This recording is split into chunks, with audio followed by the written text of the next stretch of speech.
quiero que penséis esta tarde en una sorpresa que hayas tenido en el 2018.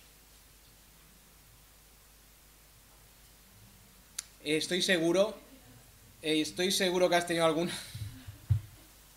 buena o mala. Si es buena nos animaremos, si es triste pues igual lloramos. Pero una sorpresa que hayas tenido en este 2018. Mientras... Uy, Isaac, ya hay respuestas, qué bien, adelante. Unas cuantas, pero la que más así me sorprendió es estar yo a mediados de marzo sentado estudiando y recibí un mensaje del jefe que empezaba a trabajar. Toma, Sin buena. yo decirle nada.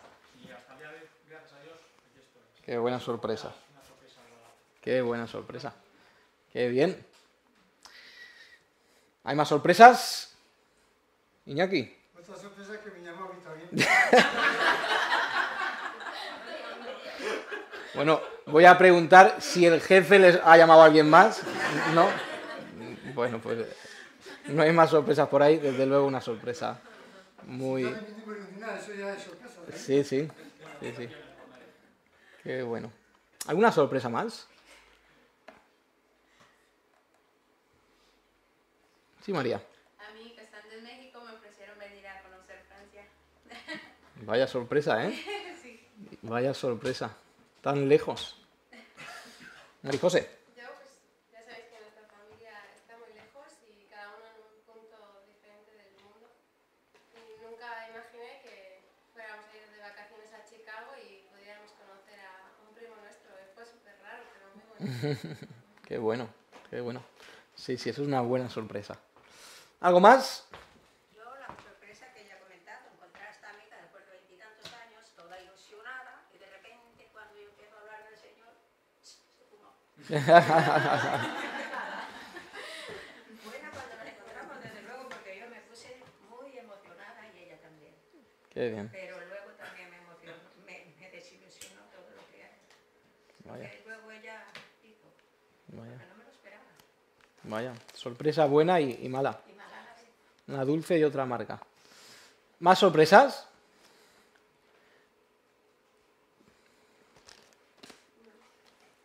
A mí me sorprendió recibir los mensajes de Nerea que quería venir a la iglesia. Muy bien, desde luego. Qué bonita sorpresa, ¿eh? Qué bonita sorpresa.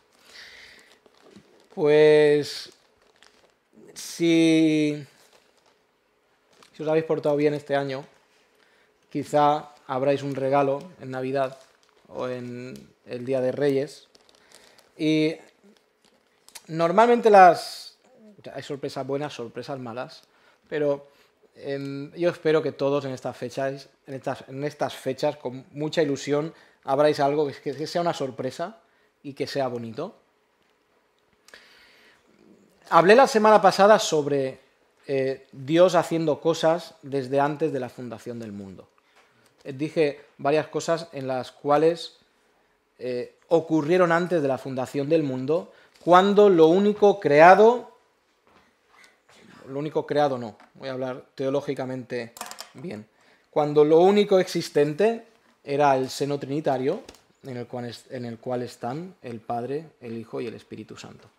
Era lo único que existía y lo que ocurrió es que ellos planificaron la historia de la humanidad, la historia de la reconciliación de algo que todavía no había ocurrido. Y es Dios solucionando algo, planificando algo, decidiendo algo para solucionar un problema que todavía no se había dado. Ese problema era el pecado. ¿Estáis de acuerdo? ¿Es grave el pecado? El pecado es hacer lo que a Dios le desagrada o lo que va en contra del carácter de Dios. ¿De acuerdo? Una persona que no es misericordiosa está siendo injusta y está pecando al final porque está haciendo algo que va en contra del carácter de Dios. ¿Sabéis que el pecado es la única cosa en el universo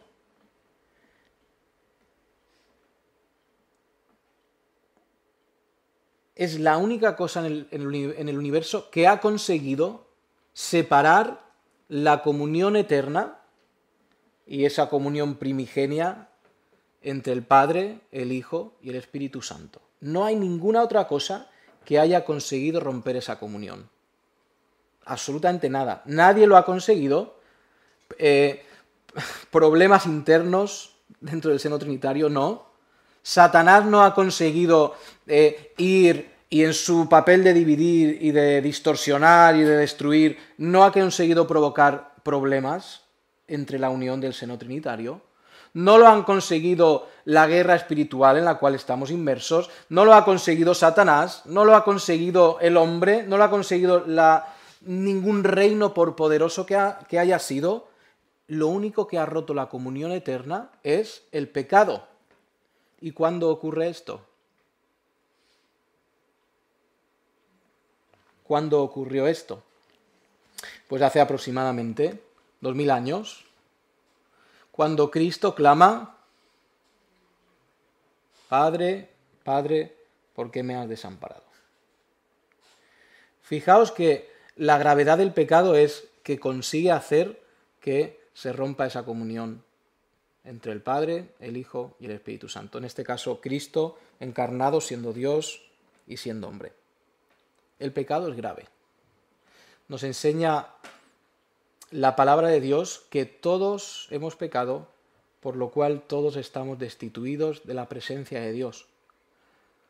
Dios, que es el Dios totalmente justo, quiere que todos nosotros lleguemos a su presencia. Él quiere reconciliar, Él quiere arreglar, Él quiere que, igual que Él puso a Adán y a Eva en el paraíso en el principio, en comunión perfecta, en disfrute de Dios, en disfrute de las cosas en las cuales ellos habían sido puestos, Dios quiere que pase lo mismo en el final de los tiempos.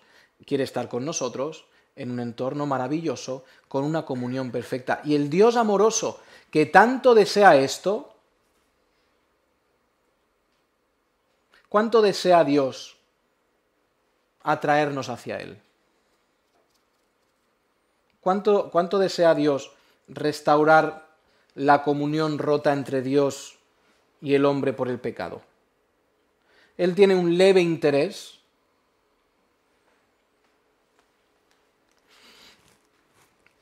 El interés de Dios es enorme, ¿no?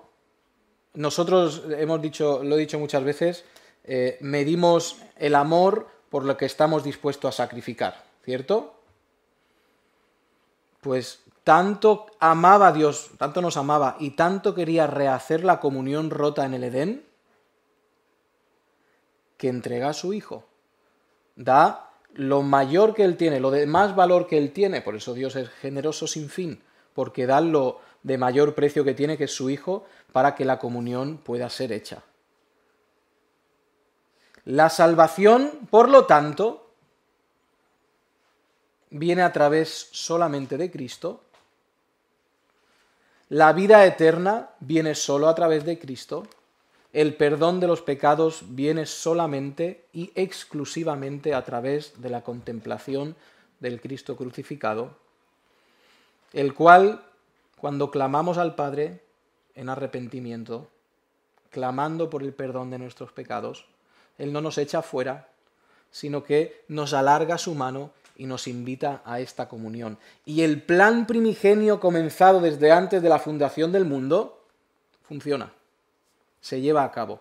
Se lleva a cabo cada vez que un hombre va a los pies de Cristo en arrepentimiento y en fe en la obra de Cristo. Hace la paz con Dios, se reconcilia con Dios y alcanza la vida eterna. A la misma vez, lo que ocurre es que la justicia de Cristo viene sobre nosotros cuando Cristo nos mira a nosotros, cuando Dios nos mira a nosotros, cuando el Padre nos mira a nosotros, cuando el juez de los tiempos y de los hombres nos mira a nosotros, ve la justicia de Cristo. Por lo tanto, es correcto que yo diga en esta tarde que Miquel no solamente es Miquel, sino que además es San Miquel. ¿Sí? Y detrás está Santa Susana.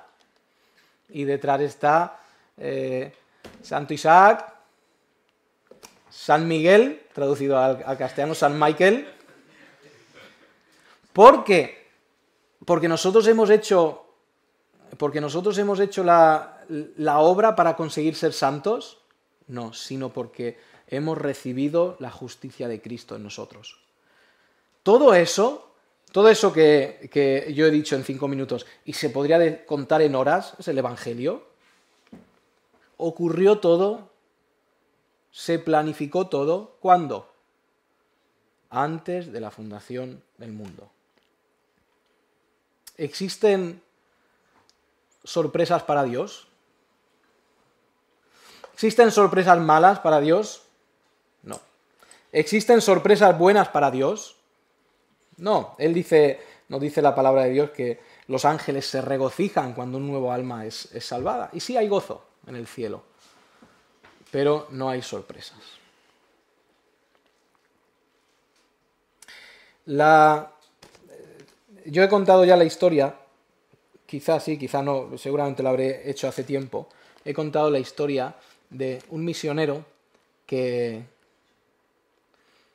fue a la selva, iban un grupo de misioneros a la selva, fueron a un lugar donde nunca había llegado el Evangelio y fueron recibidos de muy mala manera y la gente del pueblo no deseaba el Evangelio, no quería que se les evangelizara.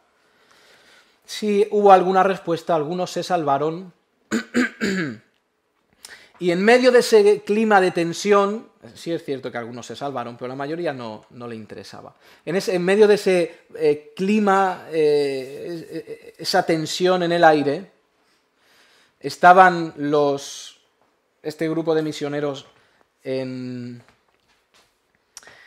una cabaña que les habían dado, y creo que eran 3, si no me acuerdo, si no recuerdo mal. Y uno se levanta de repente en la noche, escucha un ruido.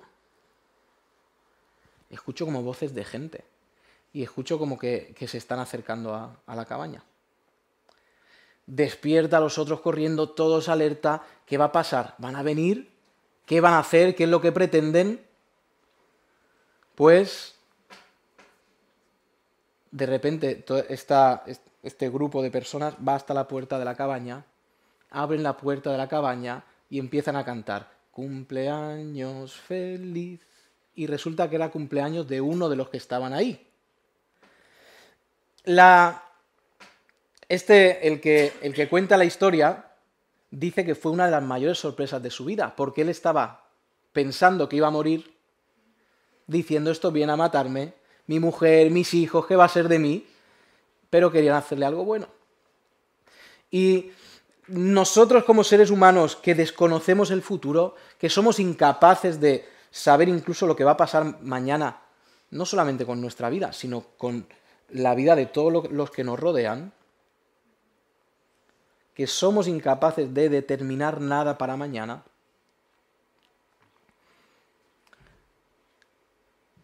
vivimos a expensas de la misericordia, de la bondad y del amor de este Dios, que no solamente ve mañana, sino que ve el tiempo de una forma absolutamente perfecta. Nuestra confianza es que Dios, nuestro Dios, si ha tenido la capacidad de diseñar, preparar, planificar toda la historia de la humanidad para reconciliarla consigo mismo, y es lo que nos dice Pablo, que Dios está a través de Cristo, solo a través de Cristo, ¿de acuerdo? Solo a través de Cristo, reconciliando consigo mismo el mundo. Si Él ha podido hacer esto, ¿cómo no podremos confiar en nuestro Dios? Dice Gálatas 4, acompañadme hasta ahí, Gálatas 4,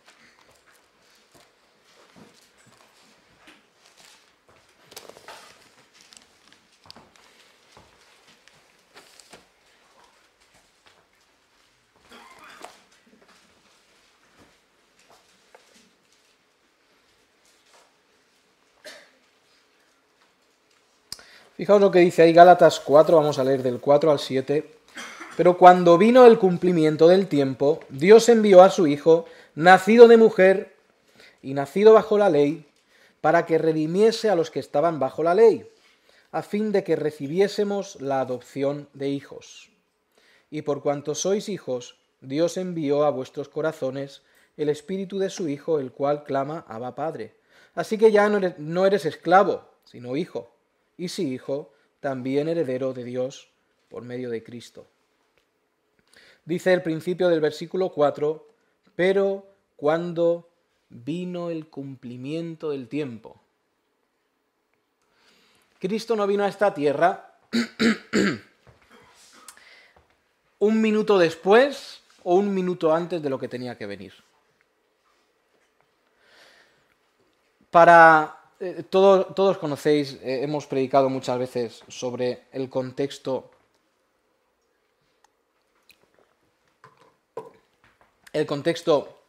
romano y griego del momento en el cual vino Cristo. Cristo nació, esto siempre es gracioso decirlo, Cristo nació en el año 0,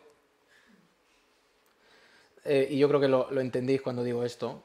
Luego la fecha de nacimiento de Cristo fue estipulada como el año 0, pero en ese momento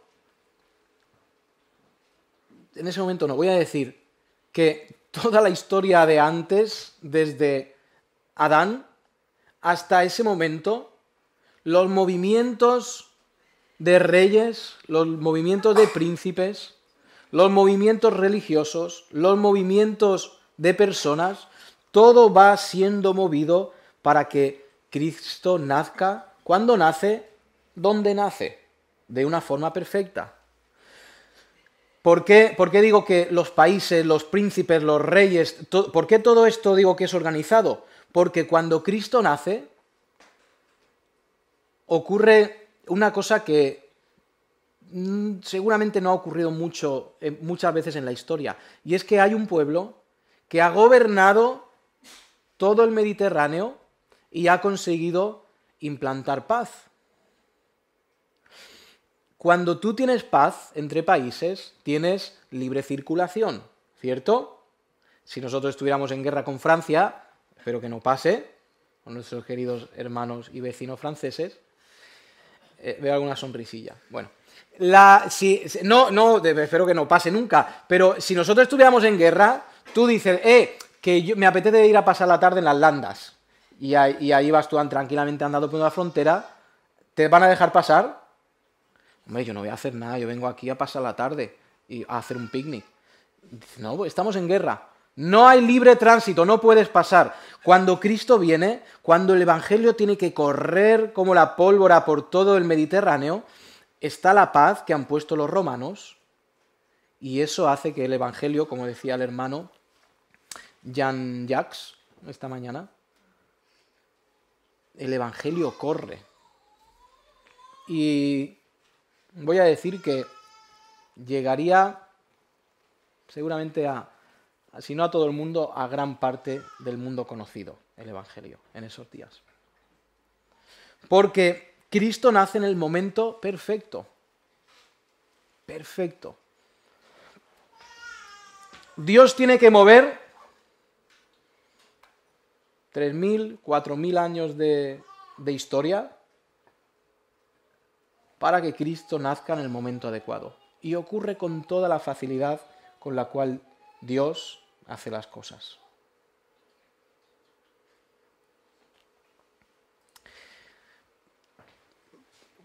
¿Tú estás esta tarde aquí por casualidad?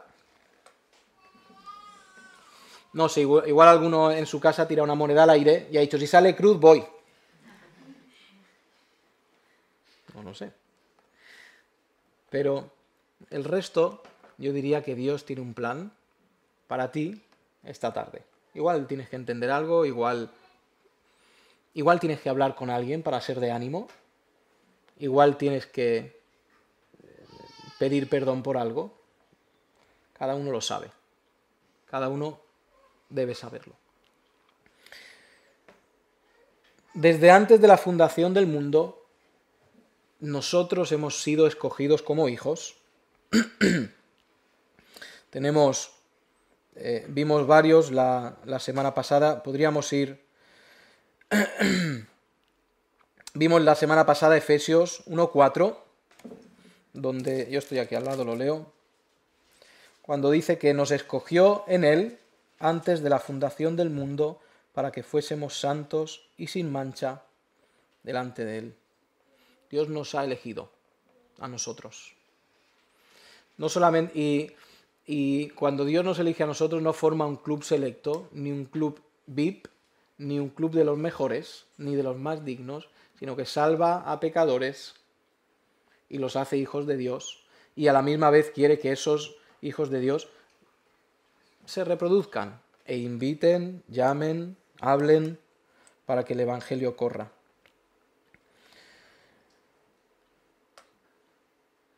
El plan de Dios es absolutamente perfecto, siempre. Fijaos en Hebreos 4:3.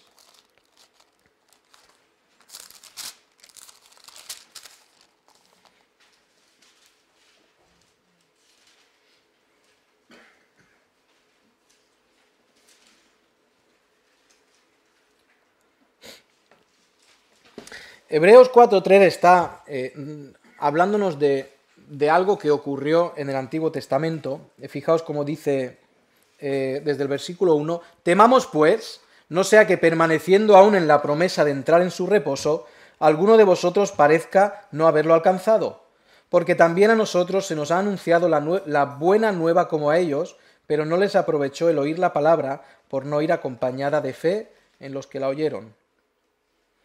Pero los que hemos creído entramos en el reposo de la manera que dijo, por tanto juré en mi ira, no entrarán en mi reposo. Y fijaos qué curioso cómo continúa. Aunque las obras suyas estaban acabadas desde antes o acabadas desde la fundación del mundo. Aquí está relatando la historia de cómo el pueblo de Israel llega está haciendo mención a esa historia, llega a las puertas de la tierra prometida, y os acordáis qué pasa la primera vez que llegan a las puertas de la tierra prometida. Mandan 12 espías, y los 12 espías dicen, esto va a funcionar fabuloso. Nosotros entramos, cogemos la tierra, y vamos a ser súper felices. Lo que ocurre es lo que no tenía que haber ocurrido, mandan 12 espías, de los cuales 10 dicen, mira, esto es tan complicado que es imposible que Dios nos haga entrar en esta tierra. ¿Tú has dicho alguna vez, esto es imposible, y luego se ha cumplido? A mí me ha pasado alguna vez y he tenido que callarme y dar la razón a Dios que hace las cosas bien. Pero estos judíos dicen es imposible, absolutamente imposible. Y sabéis cómo después les toca estar un buen número de años en el desierto hasta que toda la generación que no quiso entrar murió.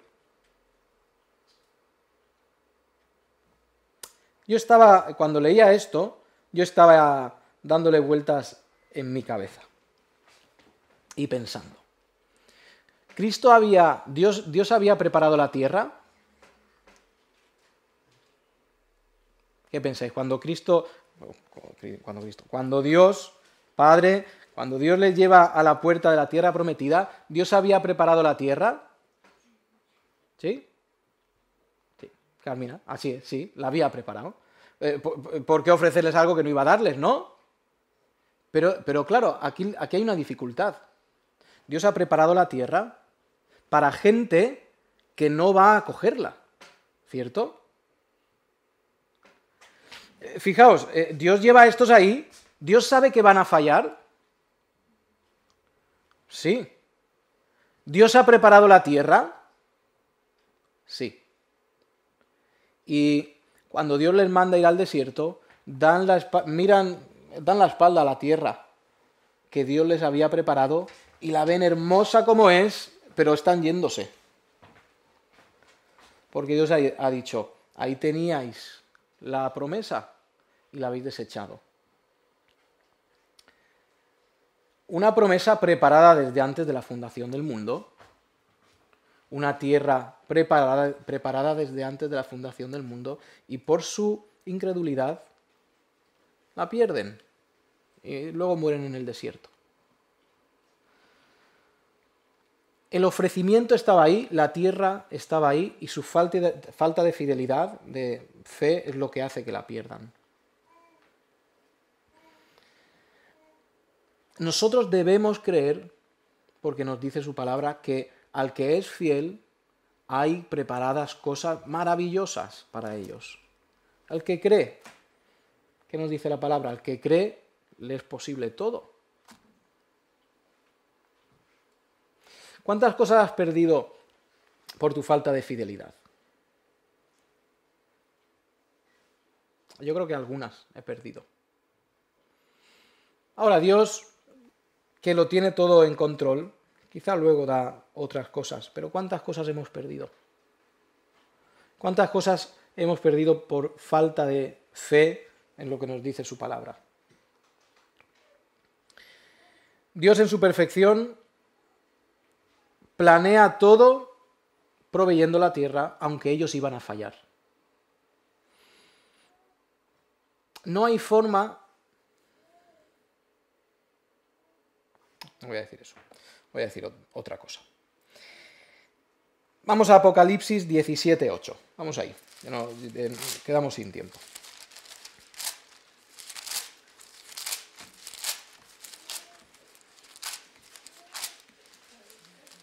Apocalipsis 17:8.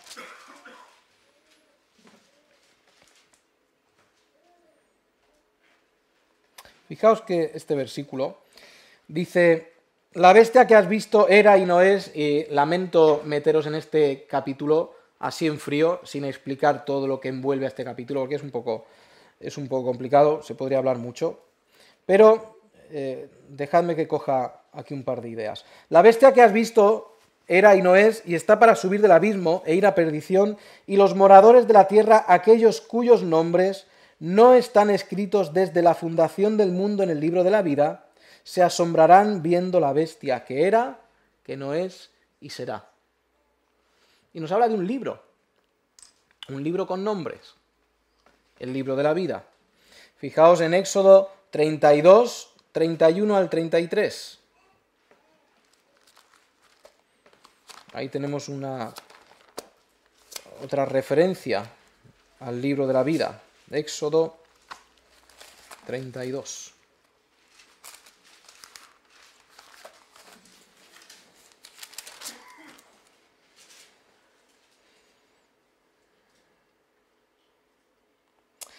Versículos 31 al 33. Y fijaos aquí la conversación de Moisés con Dios.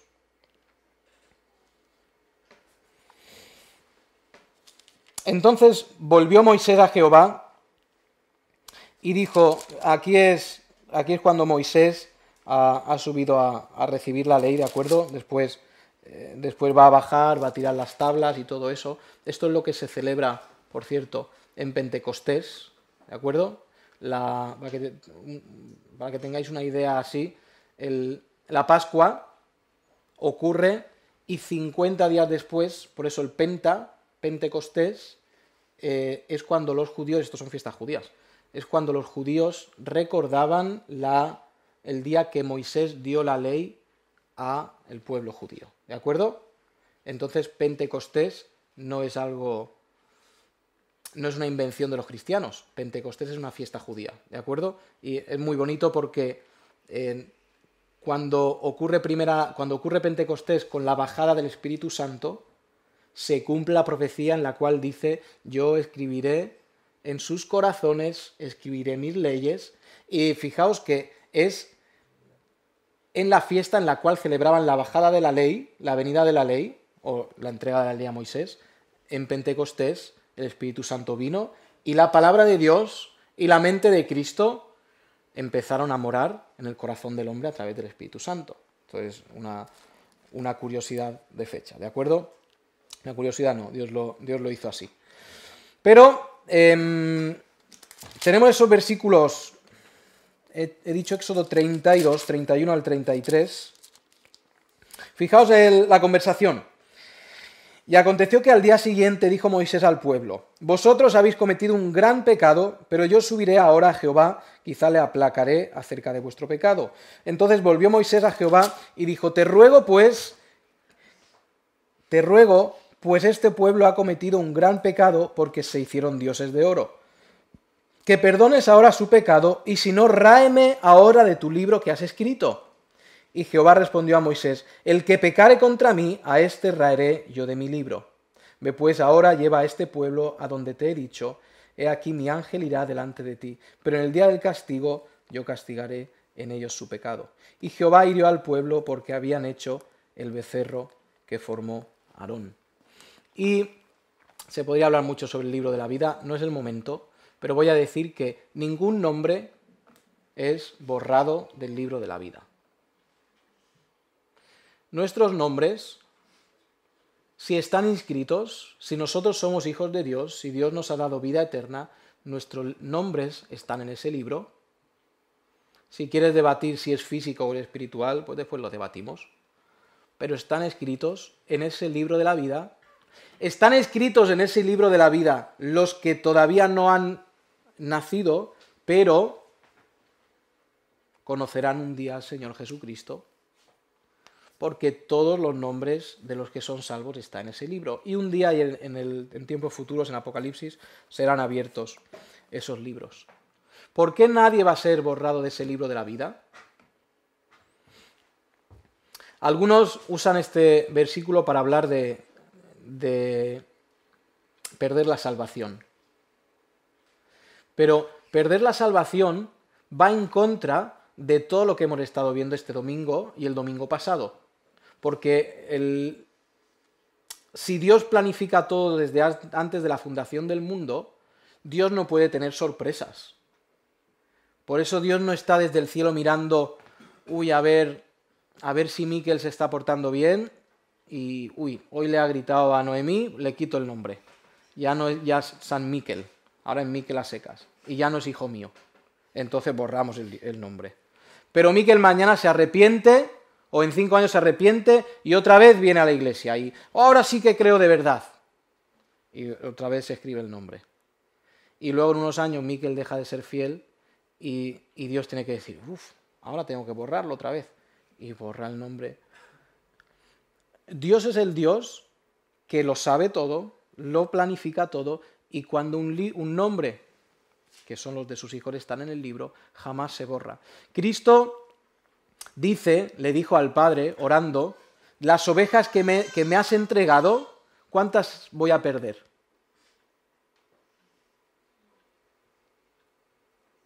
Entre 0 y 0, ninguna de las ovejas que han sido entregadas a Cristo las va a perder Cristo.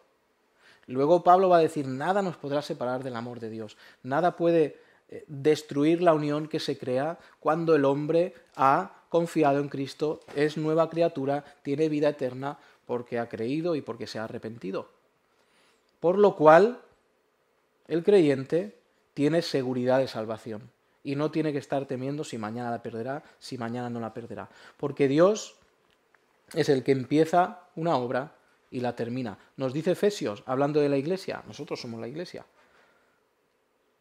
que Cristo quiere perfeccionarla, santificarla, y que finalmente nada puede ocurrir para evitar que Dios presente a la iglesia delante del Cordero como una esposa perfecta y limpia.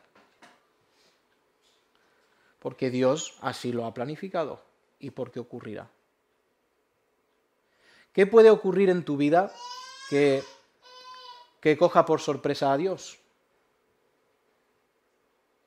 ¿Cuántas lágrimas puedes derramar que cogen por sorpresa a Dios? ¿Cuántos gritos de alabanza puedes levantar al Señor que le pillen a Él por sorpresa? Ninguno. ¿Cómo no descansará el hombre en Dios? ¿Cómo no pondrá su confianza el hombre en Dios? ¿Cómo no llevará el hombre sus cargas a Dios y dirá, aquí están?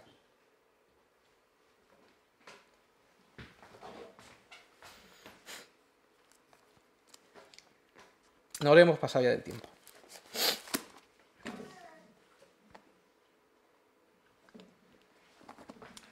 Bebo agua y sigo. Termino ya.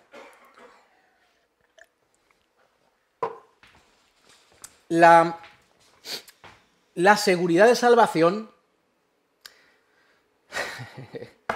Venga, vamos a terminar. Otro día hablamos más. Yo no puedo hablar más.